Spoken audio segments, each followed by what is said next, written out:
इस बुलेटिन की शुरुआत करेंगे बालासोर हादसे की अपडेट के साथ में। बालासोर ट्रेन हादसे की जांच को तेज कर दिया गया है। रेलवे एक्ट के तहत फिलहाल एफआईआर को दर्ज कर लिया गया है, जिसके तहत अब जांच पड़ताल की जाएगी। वहीं अगर धाराओं की बात करें तो 304A, 337 और 338 के तहत ये पूरा मामला एफआईआर दर्ज की गई है। आपको जानकारी दे दें कि 2 तारीख की शाम को ओडिशा के बालासोर में भीषण ट्रेन हादसा हो जाता है। रेलवे के इतिहास में अपने आप में यह बड़ा हादसा, 275 जानें जिसमें चली जाती हैं, 1000 से ज्यादा लोग इसमें घायल हो जाते हैं, 2500 लोगों पर कुल मिलाकर इंपैक्ट इसका आता है। बड़ा हादसा जिसमें खुद प्रधानमंत्री घटनास्थल पर पहुंचते हैं, रेल मंत्री वहां पर मौजूद रहते हैं। लगातार फिलहाल इस मामले की जांच पड़ताल को तेजी से करना शुरू कर दिया है, क्योंकि ये सवाल यहां पर खड़े हो रहे हैं कि ये हादसा है या फिर ये एक साजिश है। तो मामले की तह तक जाने के लिए तमाम जो प्रयास है फिलहाल सरकार के द्वारा, प्रशासन के द्वारा और पुलिस के द्वारा लगातार किए जा रहे हैं। इस बीच कई सारी धाराओं में मामला दर्ज कर लिया है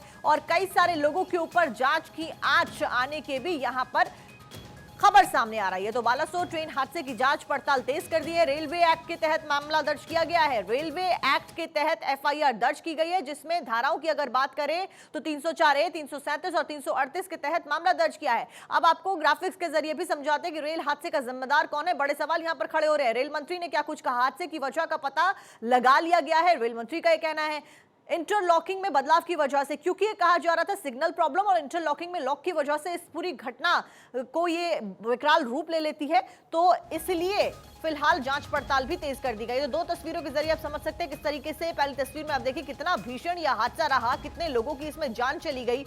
देश ही नहीं विदेशों में भी इसकी चर्चा की गई और किस प्रकार से हादसा हुआ हमने देखा। किस तरीके से तमाम जो नेता थे, राजनेता थे विदेशों के, उनकी भी प्रतिक्रिया सामने आ रही थी। वहीं दूसरी तरफ आप देखिए किस तरीके से सरकार फिलहाल जांच पड़ताल में तेजी ला रही है, क्योंकि सवाल यहां पर बड़ा है। सवाल यहां यह है कि कौन है उन 275 जानों का जिम्मेदार जिनकी जान चली गई। कौन है वो जिसकी वजह से 1000 से ज्यादा लोग घायल हो गए। किसी ने अपना पिता खोया, किसी ने अपना बेटा खोया, किसी ने अपनी मां खोई, तो किसी ने अपनी बहन खोई। कौन है उसका जिम्मेदार, बड़ा सवाल यहां पर, और जांच पड़ताल तेज कर दी गई। इस बीच सीबीआई के हाथों यहां पर जिम्मा सौंपा गया है। सीबीआई यहां पर सच का पता लगाएगी। आपको जानकारी दे दें, सभी कड़ियों को जोड़कर असली वजह जानना सीबीआई की प्राथमिकता बन गया है। फिलहाल सेंट्रल ब्यूरो ऑफ इन्वेस्टिगेशन को यह पूरा मामला सौंप दिया गया है और इस बीच सीबीआई इंटरलॉकिंग सिस्टम से छेड़छाड़ की भी तह तक जाएगी कि क्या ऐसा हुआ है और क्यों हुआ और कैसे हुआ। लापरवाही के चलते हुआ या फिर ये कोई मानवीय भूल थी, ह्यूमन एरर था, क्या कुछ कारण थे, इसका पता सीबीआई द्वारा लगाया जाएगा। फिलहाल जांच पड़ताल तेज कर दी गई है।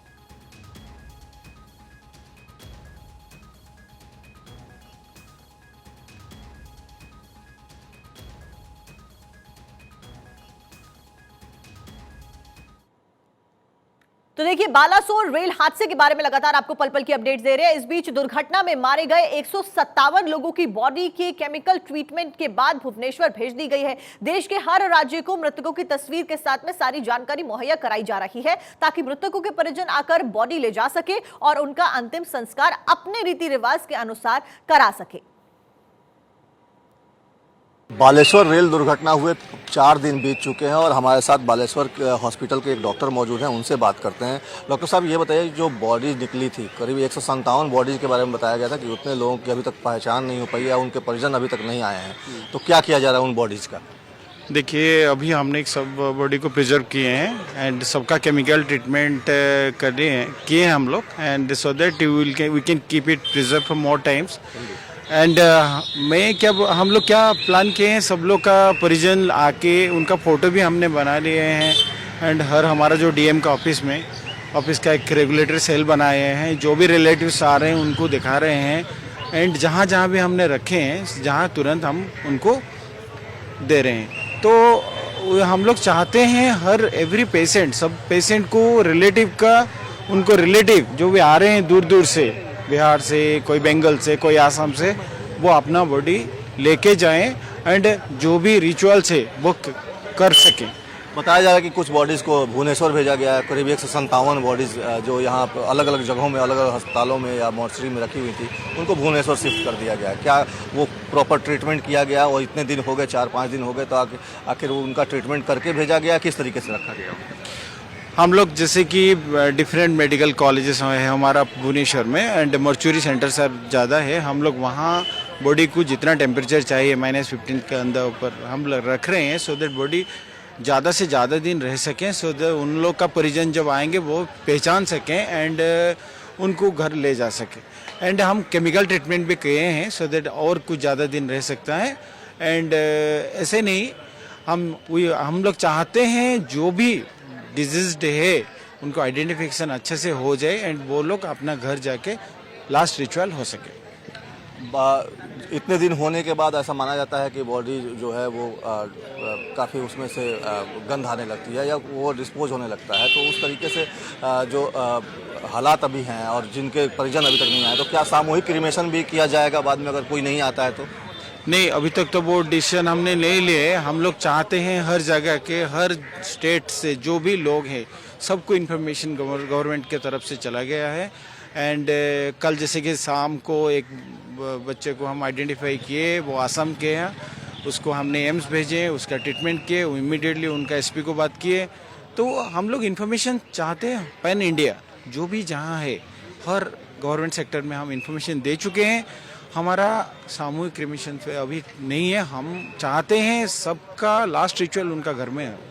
तो डॉक्टर हैं बालेश्वर हॉस्पिटल के, साफ तौर पर इनका कहना है कि ये लोग चाहते हैं कि जो भी मृतक हैं उनका क्रीमेशन उनके घर पर हो, उनके परिजन उनका क्रीमेशन करें, इसलिए सामूहिक क्रीमेशन के बारे में अभी तक कोई निर्णय नहीं लिया गया। लेकिन बॉडीज को प्रिजर्व करने के लिए जो केमिकल ट्रीटमेंट होता है वो किया गया है और सारी बॉडी को फिलहाल बालेश्वर से भुवनेश्वर शिफ्ट कर दिया गया है और तमाम स्टेट, तमाम जिलों को ये सूचना दे दी गई है। जो भी देश भर के जितने भी राज्य हैं सबको ये सूचना दी गई है, सबके पास तस्वीरें भेज दी गई हैं जो भी मृतक हैं, ताकि अगर कोई भी किसी राज्य से बिलोंग करता है तो उसके परिजन उसको पहचान सके, उसकी शिनाख्त कर सकें और अपने परिजन आकर वो बॉडी लेकर जा सकें और उनका रिचुअल्स कर सकें। कैमरामैन मृत्युंजय के साथ सर्वेश कुमार सिंह, भारत 24 बालेश्वर।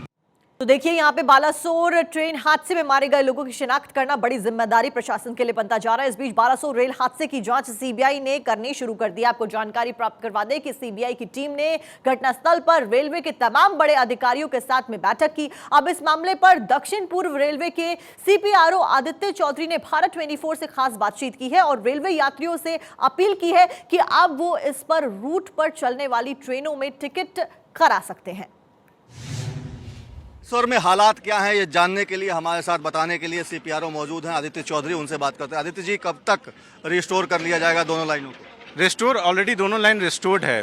डाउन लाइन 22:40 में पहली ट्रेन गुजरी थी यहाँ से और अप लाइन में 8/05 में पहली ट्रेन गुजरी थी। अभी भी आप देख रहे हैं ट्रेन का मूवमेंट चल रहा है और दोनों up line down line movement चालू है। अभी अगर फिगर्स दे तो रात में डाउन लाइन करीब 22:40 में रिस्टोर हुई थी, 22:40 में पहली ट्रेन गई थी वहाँ से, तो उसमें 10 goods train, 6 coaching train already 11 बजे तक क्रॉस कर चुकी है और अप में 4 गुड्स ट्रेन और 9 कोचिंग ट्रेन ऑलरेडी मूवमेंट कर चुकी है। अभी भी मूवमेंट कंटिन्यूसली हो रही है। आप देख रहे हैं कि ब्लास्ट का रेक, स्लीपर्स का रेक अभी लगी, अनलोडिंग हो रही है। वो जैसे जैसे अनलोड होगा लगेगा उसमें स्पीड बढ़ाया जाएगा। इस पैच में स्पीड अभी रिस्ट्रिक्शन रखा गया है क्योंकि अभी काफ़ी कुछ काम होना है। अभी क्या स्पीड है? अभी 10 kmph है, कुछ घंटे में वो रिलैक्स हो जाएगा। जैसे पैकिंग का एक राउंड कंप्लीट होगा वो बढ़ेगा, फिर और कुछ काम होगा फिर बढ़ेगा। ऐसे ग्रेजुअली करके जो प्रोसीजर होता है मेजर वर्क के बाद स्पीड रिस्ट्रिक्शन लगाया जाता है। जैसे जैसे काम होता रहेगा स्पीड बढ़ती जाएगी। सैबोटाज की बात आ रही थी, क्या उसमें कितनी सच्चाई है? देखिए, सैबोटाज की बात जो हो रही है उसमें सीआरएस देख रहे हैं, सीबीआई भी देख रही है उसको कि क्या एस्पेक्ट्स है। जो भी रिपोर्ट आएगा हम आप लोग को बताएंगे। रेलवे सेफ्टी कमिश्नर यहाँ पे बैठक मीटिंग कर रहे हैं। उनकी रेलवे कमिश्नर की टीम यहाँ पे है, उनकी टीम स्कैटर्ड वे में है। कुछ लोग जैसे खड़गपुर में भी पब्लिक का ये लिया है, पब्लिक नोटिस दिया गया है फॉर कलेक्टिंग इन्फॉर्मेशन। तो स्प्रेड आउट होकर हर जगह से इन्फॉर्मेशन ले रही है और डेटा कलेक्शन कर रही है। बहुत सारे फेक न्यूज़ चल रहे हैं, उसके बारे में क्या आप? बहुत सारे फेक न्यूज़ चल रहे हैं। आई विल रिक्वेस्ट आपके माध्यम से हम पब्लिक से बोलेंगे कि इस तरह के फेक न्यूज़ को प्रोपोगेट ना करें, उसको विश्वास नहीं करें। काफ़ी सारे न्यूज़ चली जैसे फेक नाम का SMR का नाम घुमाया जा रहा है कि ये वहाँ पे ड्यूटी में था, फिर एक फेक नाम से घुसाया जा रहा है कि ये एब्सकॉन्डिंग फ्रॉम ड्यूटी है। इस तरह का कोई भी इंफॉर्मेशन सही नहीं है। एवरी स्टाफ जो यहाँ पे प्रेजेंट थे वो अभी भी ड्यूटी में रिपोर्ट कर रहे हैं। वो प्रॉपर इवन एक्सीडेंट के बाद भी उन्होंने अपनी जो ड्यूटीज़ थी वो उसको बाकायदा निभाया था और वो साइट से भागे नहीं थे, जो कि फेक न्यूज़ फैलाया जा रहा है, इस तरह से कोई नहीं हुआ था। वो पूरे एक्टिविटीज़ को लीड किए थे, वो काम किए थे साइट पे। और कुछ नेम्स घुमाया जा रहा है कि एसएमआर को सस्पेंड किया गया है, वो भी गलत है, क्योंकि वो एसएमआर अभी भी साइट में रेस्टोरेशन एक्टिविटीज़ में इन्वॉल्व है, काम कर रहे हैं, नॉर्मल काम कर रहे हैं। कोई भी एब्सकॉन्डिंग फ्रॉम ड्यूटी नहीं है। पायलट और लोको पायलट के बारे में बात करें। पायलट लोको पायलट दोनों अभी स्टेबल हैं, दोनों एम्स भुवनेश्वर में उनका इलाज चल रहा है। रेल यात्रियों को क्या आप इस रूट के रेल यात्री जो हैं उनको कहेंगे कि अब वो टिकट ले सकते हैं? बिल्कुल, ट्रेन सर्विसेज नॉर्मल है। आज भी जो कोरोमंडल चल रही है उसमें करीब 90-95% मैंने चेक किया था, तो वो ऑक्यूपेंसी है, तो ट्रेन नॉर्मल सर्विसेज नॉर्मल है। तो ये थे आदित्य चौधरी सीपीआरओ जो साफ तौर पे ये बता रहे हैं कि ट्रेनें नॉर्मल हो गई हैं, दोनों लाइनों को चालू कर लिया गया है और अभी स्पीड रेस्ट्रिक्शन है, 10 किलोमीटर प्रति घंटे की रफ्तार से इस पैच में ट्रेनें चलेंगी। कोरोमंडल भी जा रही है, वो भी पूरी 90% ऑक्यूपेंसी के साथ जा रही है। सीबीआई के अधिकारी यहाँ आ चुके हैं, safety commissioner, railway safety commissioner भी मौजूद हैं। तमाम चीज़ों की जांच पड़ताल जारी है और उसके बाद अब वो लोग अपनी रिपोर्ट सौंपेंगे, तब जाकर रियल स्थिति पता चलेगी कि आखिर हुआ क्या था। कैमरामैन मृत्युंजय के साथ सर्वेश कुमार सिंह, बहनगामा, बालेश्वर, भारत। और देखिए, इस बीच बालासोर ट्रेन हादसे पर अधिकारियों का बड़ा खुलासा सामने आया। जानबूझकर इंटरलॉकिंग सिस्टम से छेड़खानी की खबर सामने आ रही है। तो ये बड़ी अपडेट फिलहाल इस पूरे हादसे से जुड़ी हुई, क्योंकि फिलहाल यहां पर बड़े सवाल किए जा रहे हैं कि क्या ये महज एक हादसा है या फिर ये एक साजिश है। उस बीच अधिकारियों ने एक बड़ा खुलासा किया है। जो इंफॉर्मेशन मिल रही है उसके मुताबिक जानबूझकर इंटरलॉकिंग सिस्टम से छेड़छाड़ की गई, जिसकी वजह से ट्रेन जो है वो डीरेल हो गई, टकरा गई और ये भीषण हादसा हो जाता है, जिसमें कई लोगों की जान चली जाती है, कई सैकड़ों लोग घायल हो जाते हैं और कई सारे परिवार इंपैक्ट होते हैं इस पूरे हादसे की वजह से।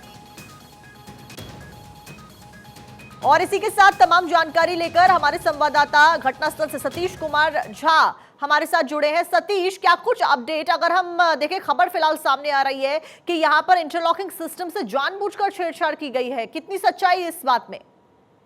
देखिए, ये सच बात आप जो बोल रहे हैं ये सच बात है, क्योंकि कल भी जो खोर्धा का डीआरएम है उन्होंने भी बोला है कि मेरे को भी सिग्नल से ऐसे मतलब ग्रीन सिग्नल था, मेरे को भी पता था ये जानबूझकर किया गया है। और उन्होंने बोला कि मेरे को भी उसके ऊपर शौक हुआ है, क्योंकि जो रूट था वो उसको जो सिग्नल था वो ग्रीन सिग्नल था और प्री कंडीशन वो पूरा सिग्नल ग्रीन था। और जो भी त्रुटि है कभी ग्रीन होगा नहीं, क्योंकि जब त्रुटि आएगा उसका रेड सिग्नल आएगा। जो भी ऐसे किया है वो जानबूझकर किया है और फिजिकल टैंपरिंग भी किया गया है।